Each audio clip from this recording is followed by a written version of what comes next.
Okay, so I'm going to teach you guys another neat little trick, and it's how to animate a splash. It'll look something like what I have here. Now, if you notice, a lot of the tutorials that I show on here, they're pretty simple. They're not that highly refined, because otherwise I'd have to spend a lot of time. So I'm just showing you the nuts and bolts into what goes into doing these simple animations, and then you can take it from there. All right? You can find different ways to use them. Pretty them up and stuff like that, right? But the principle is always the same, and that's what I show you here. All right, so let's get into it. So essentially, well, let's make the stage blue. Oh well, you know, how about this? I'm gonna draw a simple little scene here. Whoa.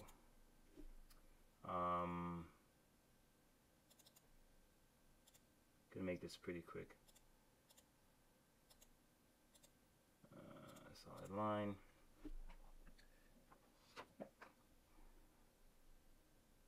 Just use a pencil and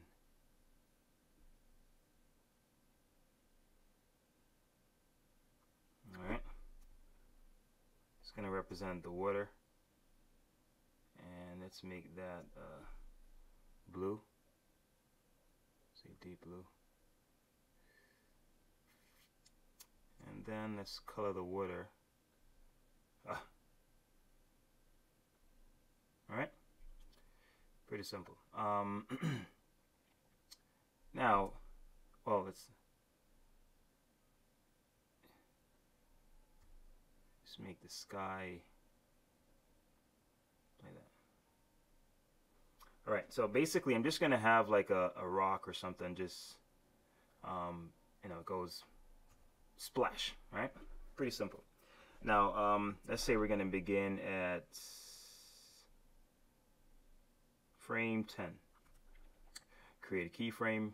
Well, create a keyframe, and I'm going to make it pretty crude. So let's just draw. So at this point, it's actually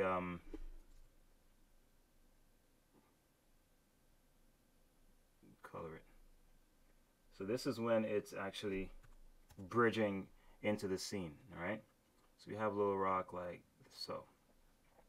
Now this thing is going to move through, and then it's going to eventually splash in the water. All right, so here goes our little rock, and notice I don't just, you know, have it appear in the scene like so. All right, because then it will seem like it just appeared and it's not moving.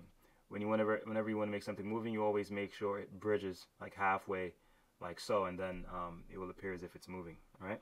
So 2 frames later, move it a little bit further. Say halfway. It's moving pretty fast. All right. 2 frames later, create another keyframe. Now it's right about to break the horizon or the water line. Right. Then 2 frames later, it actually passes. All right.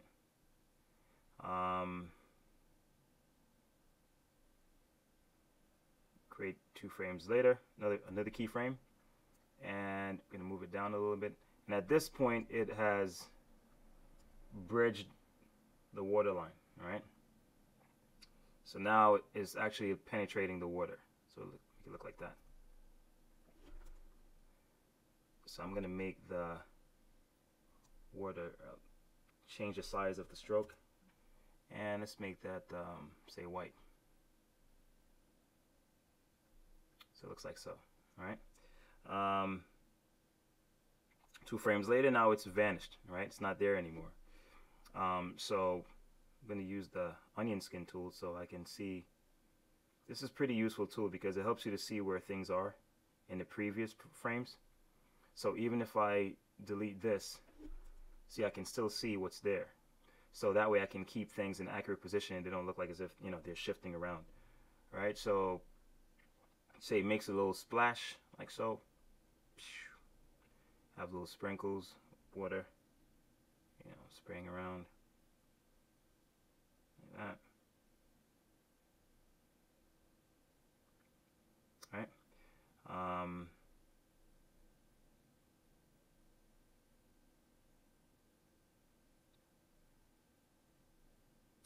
keyframe.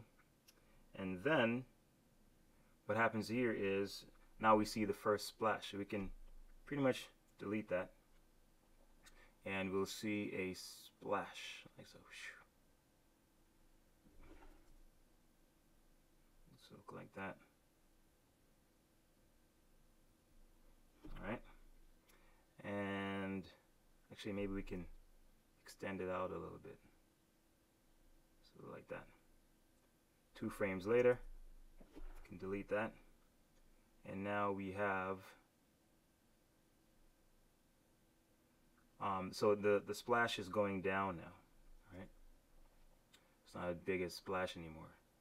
So now it looks something like so.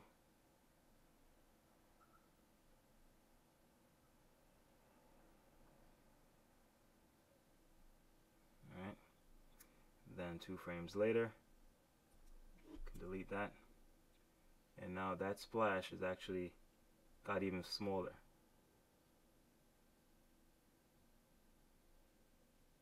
Now 2 frames later, that splash is completely gone. Right? Now it's vanished, and now what we have is the ripples starting to form.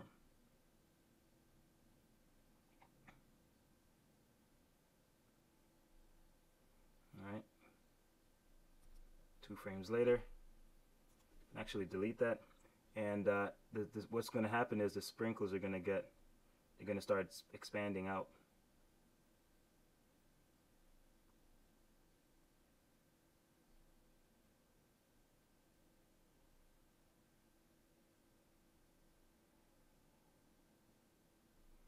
Frames later, this is the last one, and now it's complete. It's almost like the ripples are disappearing, so the lines are fewer and further apart. All right, so it gives the impression that the ripple is moving out away from that splash, and then 2 frames later, it disappears. So let's see how that looks actually. All right, here you go. All right, so let's see. Actually, I'll play it. Pretty simple. All right. Now let's color the items. I'm gonna color this rock. Paint brush or paint bucket. Brown. I'm using the arrow keys to move the slider across. Alright, now I can change the color to a white.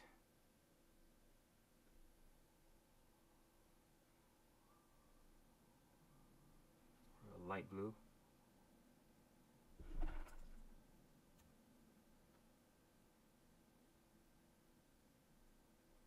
Alright.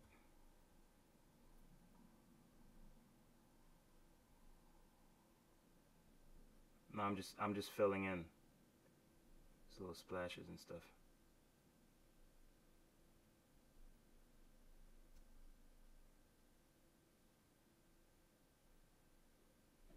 See how that looks. So yeah, that's pretty much it. So now I can just pretty much just repeat this. So I'll highlight all the frames, hold on Option, slide these frames across. Slide them across. So I just made 2 copies pretty easily. And I can just end this. See all these frames here? If I play this, it will continue playing until all these frames are done. If I wanted to stop where I want, I just pretty much create an empty keyframe, which is F7.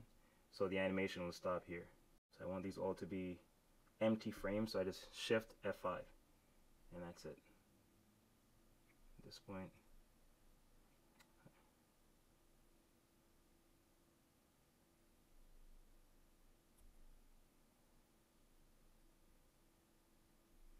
Okay, so I'm going to play it now and see how it looks. So remember, it's pretty simple, but it just gives you the idea of how you go about doing this. From here, you can play around with it however you want.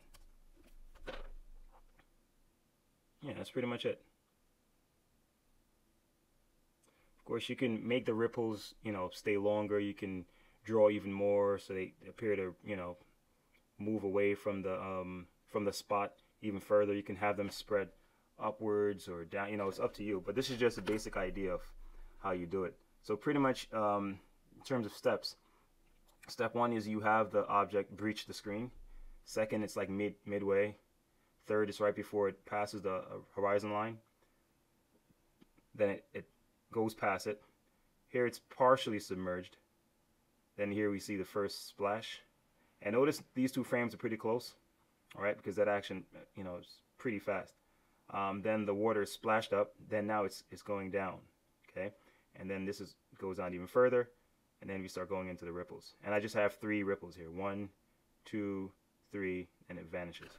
You can extend that if you want, but that's pretty much it.